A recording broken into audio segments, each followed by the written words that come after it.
Hey there, marvelous horror fans, welcome back to the channel.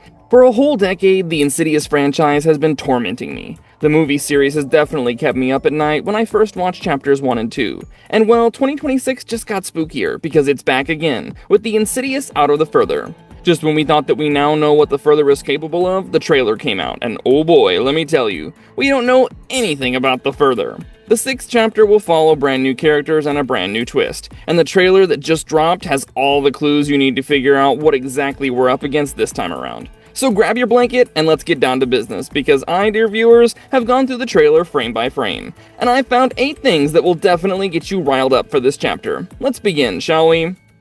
The trailer opens with a dental nightmare for a very specific reason. The first thing we see in the trailer is a man reclining in the chair as our main lead, Gemma, played by Amelia Eve, does small talk. I don't know about you guys, but I hate it when I have someone's hands in my mouth and they ask me if I'm doing well and what my plans are for the day. Gemma checks out the old man's mouth and she talks about how there's something stuck under his tongue. We zoom in and we see Gemma slowly lift his tongue, and then suddenly, another set of teeth, out of nowhere, show up and bite Gemma's fingers, freaking her out. She falls back, hits her head, and the next time she opens her eyes, she's in the Further. She's strapped in a dental chair, and the demon dentist is approaching her with a dental drill. Now, you might think that the movie producers decided to cash in on the fear of dental appointments that other people, and I have, but there's more to it. So okay, think about it. Our body has orifices, right? When we think about something entering our body through an orifice, the one orifice we have a lot of control over is our mouth, right? That's partially why the facehuggers implant eggs in the chest through the mouth to give us that sense of dread. Sure, the dental drill doesn't hurt you, but you still worry about it, right? Because the whole dental procedure, no matter which one you're thinking about, it's all about extraction. Something that's yours gets taken out of you. And as the trailer goes on, you will see that they specifically use that imagery because Gemma here has a power. She can reach into the Further and bring the demons out with her. That's something we've never had before. So the little opening act is already telling us what Gemma can do without telling us.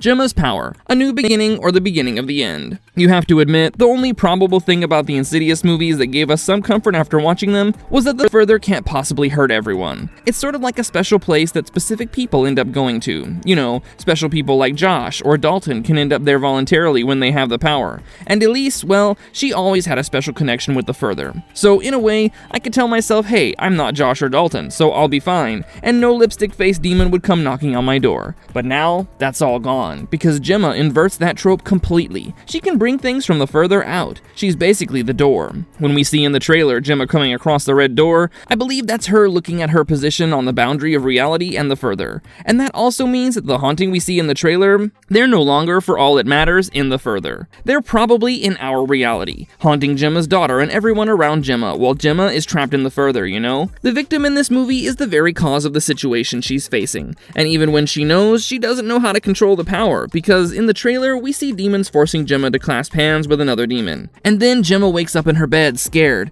only to feel the presence of the demon in her bedroom. So there's nothing Gemma can do. The 3 creepy neighbors who are more than meets the eye. In the trailer, we see 3 old people. One of them is the old man on the dental chair, and the 2 old ladies who we see living across Gemma's house, who wave at Gemma and her daughter. They seem like friendly neighborhood grandparents. A little odd to look at, but they're fine, right? That's what I thought too. So you see, back when the movie didn't even have a name, the news of a particular casting call came out. About 3 old people. Lester, who's this small and hunched, strange man who torments his neighbor. Patsy, this short and thin woman who torments her neighbor. And lastly, Edna, a tall and thin, frightening woman who's also supposed to frighten and torment her neighbor. These were all supporting roles, and in the casting call, it was mentioned that they were looking for a unique and frightening appearance. So with those details being out, I connected the dots, and here's what I theorize. I believe that these 3 people knew exactly what Gemma's powers were, and that's why they targeted her. From the trailer, it seems like they live right across her house and always have an eye on her place. The older man literally went to her job and got his teeth cleaned before the scary chompers showed up out of nowhere, sending Gemma into a frenzy. And I don't know about you, but no matter how many times I look at this trailer, it seems like all 3 of them replaced the friendly grandparents who lived across from Gemma's house. And then of course, at one point, all 3 of them with this eerie smile on their face, staring at a freaked out Gemma. So I believe that these 3 have ulterior motives and will be playing a big role in bringing the Further out business. The word bleeding in the synopsis is doing a lot of heavy lifting. I don't know if you guys know about this, but originally, the movie was supposed to be titled The Insidious Bleeding World, even though it's now named The Insidious Out of the Further. The word bleeding repeatedly shows up in the synopsis, interviews, and reviews, and that word was our biggest clue. See, in every previous movie of this franchise, the word of the day was entering, or crossing over, or pulled across. All of these words have a connotation of will attached to them. Someone is entering something, someone is being pulled across something else, or someone is crossing something. People have some control, but bleeding? That doesn't have any control. You can control if you will get hurt, but you cannot control how much you will bleed. And from what I can tell, something has caused a tear between the reality and the further. Gemma is now acting as the conduit, even though she doesn't want to, and using her, the horrors of the further are being bled into reality. And the trailer shows that to us with some really slick camera movements. Whenever you see the demons come out of the real world, the scene immediately gets a little tint of the further, and that tint is present even when there's daylight outside. So the bleed is always there, even when Gemma is not asleep or activating her powers.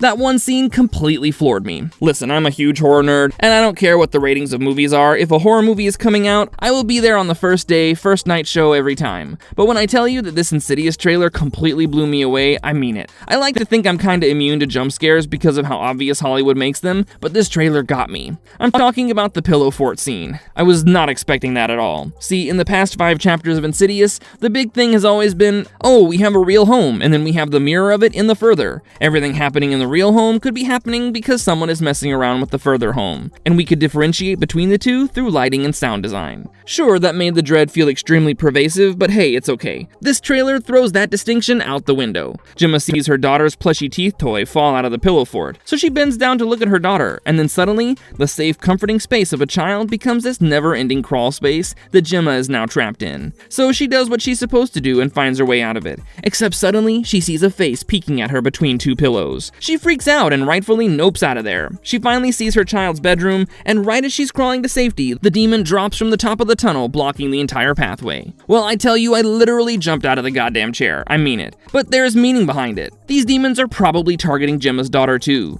We saw how Dalton inherited Josh's powers, right? So what's to say that Gemma's daughter didn't inherit her powers too? I mean, in some of these scenes, it really looks like she can sense what's happening even if she cannot see it. And this scene in the trailer is just the breadcrumb of their whole plan.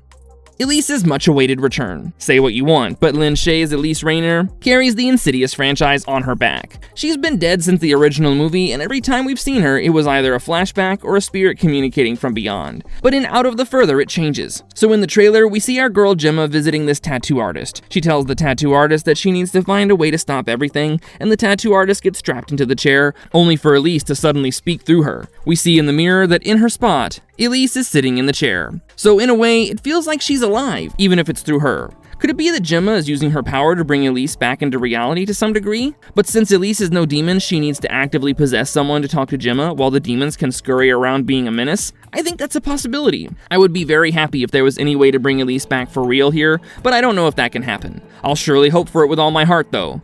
Franchise monsters are hiding in the background. You just have to look properly. Insidious has been doing it since the first movie trailer. They would hide demons in plain sight so that when we watch the movie again we can go, oh, when we notice for the first time. And since this movie is all about bleeding the 2 worlds together, I would have been surprised if we hadn't seen any of the franchise monsters, which this entire franchise is built on. In the trailer, we see lipstick-faced demons' recognizable silhouette. We also get a big shot of demons standing in front of Gemma's house. I'm pretty sure we have seen some of them in the previous movies while Josh and Dalton were frolicking around the further.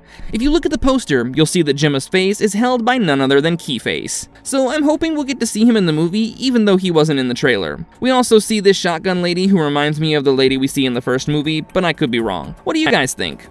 Our world becomes their playground is the scariest line in the franchise history. Every film in the franchise has done something to set the stakes high. However, this time, it's the most dangerous. And the trailer gives it away when we see Gemma's daughter looking out the window of the house. And right outside the house, we see a bunch of demons just standing there, waiting for something. And when we cut back, the demons are storming the house. I also noticed that when Gemma went into the Further with her daughter, the Further seems significantly empty. I believe that when they enter the Further, by that point, the demons had already headed out. As the official synopsis said, maybe our world has already become a playground for the demons without Gemma realizing. Until now, every movie ended with the threat contained. But this time around, I'm not sure that the threat can be contained. But we'll have to watch the movie to see how everything turns out, right? So I hope that with our video today, you're just as hyped as me for the movie. Don't forget it hits theaters near you on August 21st this year. Also, do you guys think I missed anything from the trailer? Let me know in the comments down below, and I'll see you guys next time. Don't forget to like, subscribe, and share the video with your horror friends. Stay spooky, guys. Bye!